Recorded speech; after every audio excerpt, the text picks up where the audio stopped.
தேவனுடைய நாமம் மகிமைப்படுவதாக. மீண்டுமாக இந்த அருளுரை துளிகளின் வாயிலாக உங்களை சந்திப்பதிலும் உங்களோடு தேவனுடைய வார்த்தையை பகிர்ந்து கொடுப்பதிலும் நான் மகிழ்ச்சி அடைகிறேன். பிரியமானவர்களே, வேதாகமத்திலே மரணங்களை குறித்து பேசப்பட்டிருக்கின்றன என்பதை நாம் நன்கு அறிந்திருக்கின்றோம். அதிலே 3 வித மரணங்களை குறித்து நாம் அறிந்திருக்கின்றோம். ஆவியில் மரணம், சரீர மரணம், நித்திய மரணம்.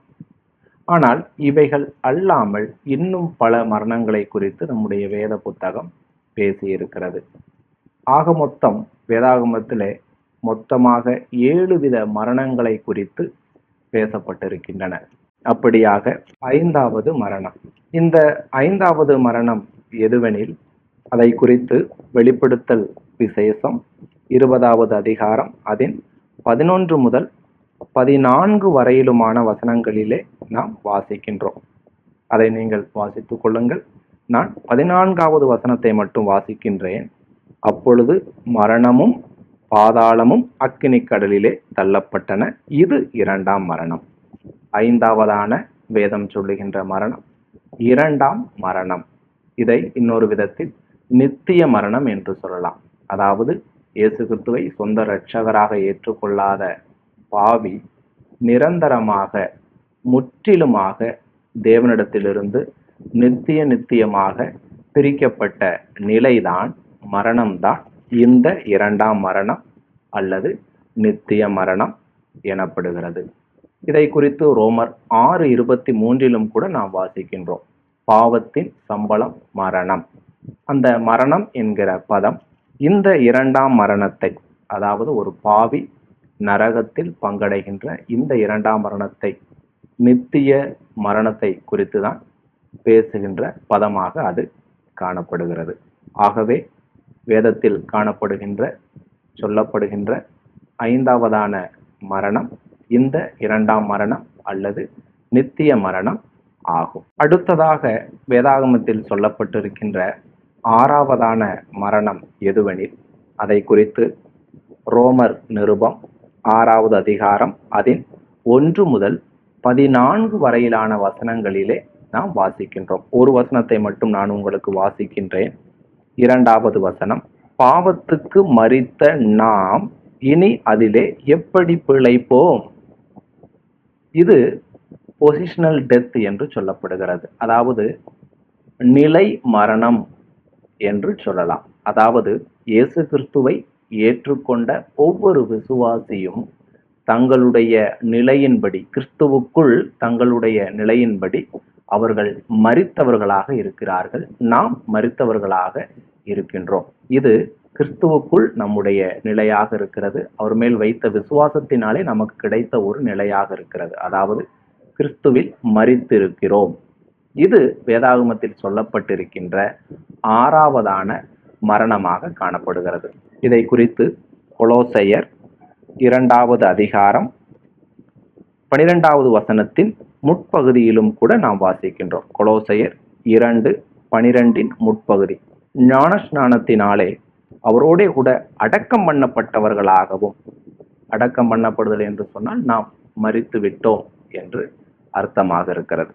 அடுத்ததாக அதே கொலோசையர் 3வது அதிகாரம் 1 முதல் 4 இந்த மரணத்தை குறித்து வாசிக்கின்றோம். நீங்கள் கிறிஸ்துவுடன் கூட எழுந்ததுண்டானால் கிறிஸ்து தேவனுடைய வலது பாரிசத்தில் வீற்றிருக்கும் இடத்தில் உள்ள மேலானவைகளை தேடுங்கள், பூமியில் உள்ளவைகளை அல்ல, மேலானவைகளையே நாடுங்கள். ஏனென்றால் நீங்கள் மரித்தீர்கள், உங்கள் ஜீவன் கிறிஸ்துவுடனே தேவனுக்குள் மறைந்திருக்கிறது. நம்முடைய ஜீவனாகிய கிறிஸ்து வெளிப்படும் போது நீங்களும் அவரோட கூட மகிமையிலே வெளிப்படுவீர்கள். இங்க 3வது வசனத்திலே நீங்கள் மரித்தீர்கள் என்று நம்மை பார்த்து ஆவியானவர் சொல்லுகிறார். ஆகவே இது கிறிஸ்துவுக்குள் நமக்கு கிடைத்த நிலையாக இருக்கிறது. இயேசு கிறிஸ்துவை விசுவாசித்த நாம் ஒவ்வொருவரும், திருச்சபையார் ஒவ்வொருவரும் மரித்தவர்களாக இருக்கிறார்கள், பாவத்துக்கு மரித்தவர்களாக இருக்கிறார்கள். அதை நாம் புரிந்து கொள்ள வேண்டும். ஆகவே இதுதான் வேதாகமத்தில் சொல்லப்பட்டிருக்கின்ற 6வதான மரணம். அடுத்ததாக 7வதான மரணம் எதுவெனில், அதை குறித்து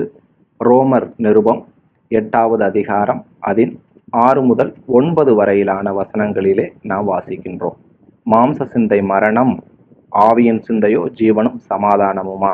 எப்படி என்றால், மாம்ச சிந்தை தேவனுக்கு விரோதமான பகை. அது தேவனுடைய நியாயப்பிரமாணத்துக்கு கீழ்ப்படிய கூடாமலும் இருக்கிறது. மாம்சத்துக்குட்பட்டவர்கள் தேவனுக்கு பிரியமாயிருக்க மாட்டார்கள். தேவனுடைய ஆவி உங்களில் வாசமாயிருந்தால் நீங்கள் மாம்சத்திற்குட்பட்டவர்களாயிராமல் ஆவிக்குட்பட்டவர்களாயிருப்பீர்கள். கிறிஸ்துவின் ஆவி இல்லாதவன் அவருடையவன் அல்ல. இந்த பின்னணியானது இந்த 7வது மரணத்தை குறித்து பேசுகிறது. அதாவது 7வது மரணம் என்பது கிறிஸ்துவை விட்டு பின்வாங்கிய நிலைமை. ஒரு விசுவாசி தேவனை விட்டு பின்வாங்கி இருக்கின்ற ஒரு நிலைமை. அதாவது அவர் சபையின் காரியங்களிலும் ஈடுபடுவது கிடையாது, சபைக்கு அவர் வருவது கிடையாது, அது மட்டுமல்ல, கனி கொடுப்பதும் கிடையாது. முற்றிலுமாக அவர் கிறிஸ்துவை விட்டு பின்வாங்கி இருக்கின்ற நிலைமையை குறிப்பதுதான் 7வது மரணமாக இருக்கிறது. நாம் ஏற்கனவே ஒன்றை குறித்து நாம் பார்த்தோம். அதாவது கனியற்ற வாழ்க்கை.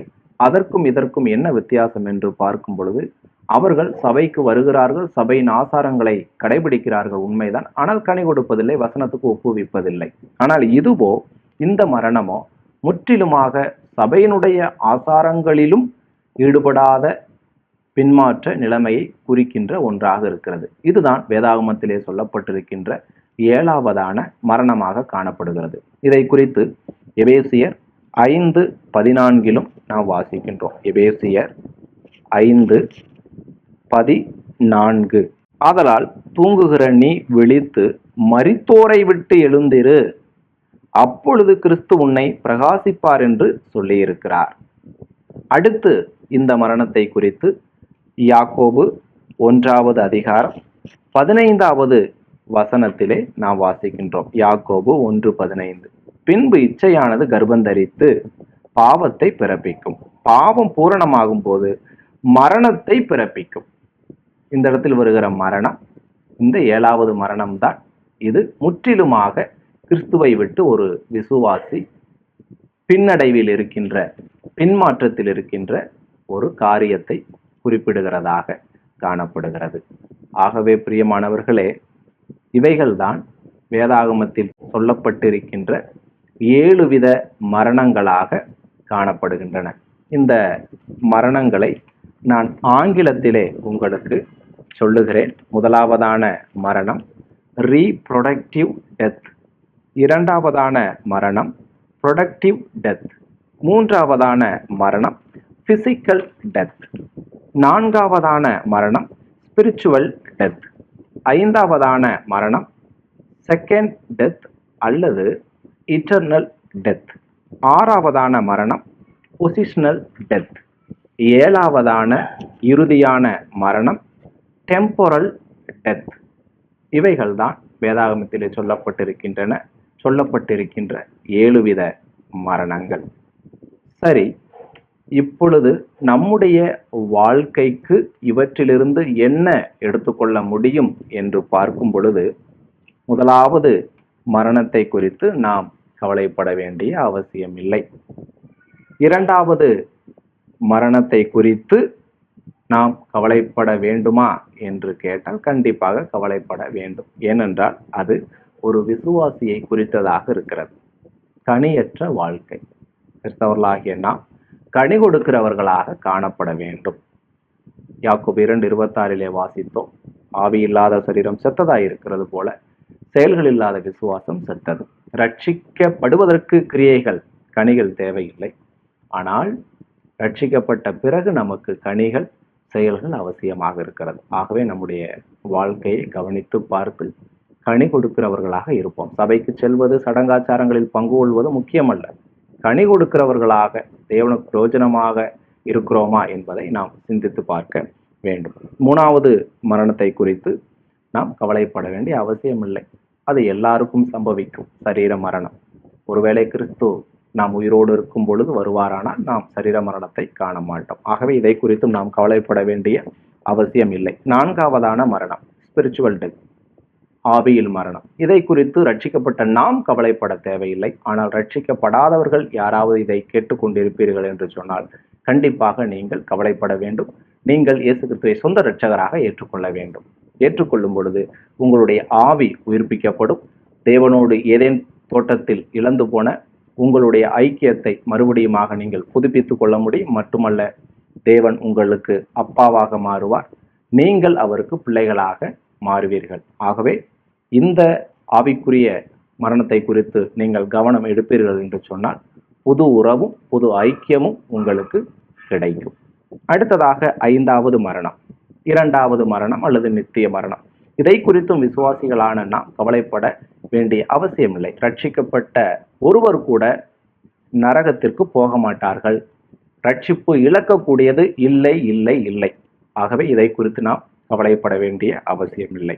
6வதான மரணம் பொசிஷனல் டெத், நிலை மரணம்.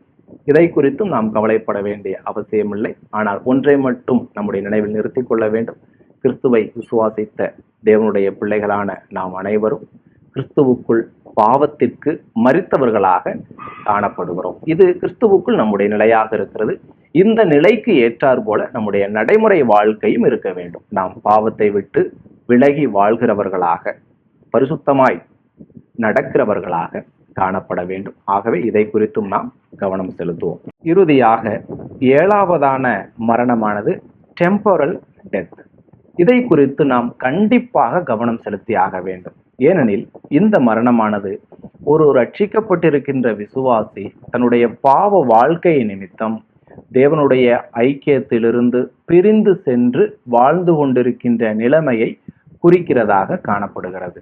ஆகவே இந்த காணொளியை பார்த்து கொண்டிருக்கின்ற எவராவது உங்கள் பாவ வாழ்க்கை நிமித்தம் தேவனுடைய ஐக்கியத்தை விட்டு பிரிந்து வாழ்வீர்கள் என்று சொன்னால் இப்பொழுதே மறுபடியுமாக அந்த ஐக்கியத்தை கட்டும்படியாக தேவன் உங்களை அன்போடு அழைக்கின்றார். ஆகவே மறுபடியுமாக தேவனோடு உள்ள உங்களுடைய ஐக்கியத்தை கட்டுங்கள், சபைக்கு செல்லுங்கள், சபையின் காரியங்களில் உற்சாகமாய் ஈடுபடுங்கள், தேவனுக்கும் மற்றவர்களுக்கும் கனி கொடுக்கின்ற வாழ்க்கையை தொடங்குங்கள். இறுதியாக பிரியமானவர்களே, இந்த காணொளியின் வாயிலாக நாம் வேதாகமத்தில் சொல்லப்பட்டிருக்கின்ற 7 வித மரணங்களை குறித்து கற்றிருக்கிறோம். கற்ற இவைகளை நம்முடைய வாழ்க்கையில் நடைமுறைப்படுத்துவோம். அதாவது நடைமுறைப்படுத்த வேண்டியதை நடைமுறைப்படுத்தி இந்த காரியத்தை மற்றவர்களுக்கும் கற்பிப்போம். அவர்களும் தங்களுடைய வாழ்க்கையிலே இதை நடைமுறைப்படுத்தட்டும். இன்றும் என்றும் சதா காலங்களிலும் நம்முடைய தேவன் மாத்திரமே மகிமைப்படுவாராக.